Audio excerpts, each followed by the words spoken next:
अस्सलाम वालेकुम नाज़रीन। जुमशा हुजूर अहमद बिरोई जुमशा प्रेस क्लब ते जुमशा कोहिस्तान सतह भांगी 4 से मुख्तलिफ बरादरन जे मौजूदन पारा सख्त एहतजाज के वे एहतजाज में जोखिया ऐं पालारी बरादरी जे अगवानन समेत ॿियनि शहरनि वलियंग में शिरकत कई। तफ़सील मौजूद उन मौके ते हाज़री रोदीन जोखियो अगोड़ो काउंसलर गुलाम हुसैन जोखियो भाई खान पालारी कादो पालारी गुलाम सरवर जोखियो सिकंदर जोखियो ऐं ॿियनि प्रेस कॉन्फ्रेंस कंदे इल्ज़ाम हयो त हिकु बाज़र देवान कीरियो मकान में लगभग 400 एकड़ ज़मीन ते कब्ज़ो करे छॾियो आहे। हिननि चयो त कब्ज़े सबबि पाणीअ जा महागा पेचियूं ऐं माल जा चरागा पिणु ज़बरदस्ती वालारा विया आहिनि, जंहिं करे मक़ामी रहवासी ऐं मालवंद माण्हुनि खे सख़्तु परेशानियुनि खे मुंहुं ॾियणो पवे थो।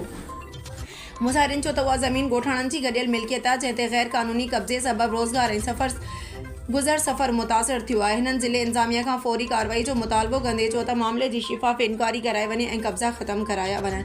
मुज़ाहिरीन ठटो जे DC खां मुतालबो कयो त मामले जो नोटिस वठी इंसाफ़ फ़राहम कयो वञे, ॿी सूरत में एहतजाज जो दाइरो वधायो वेंदो।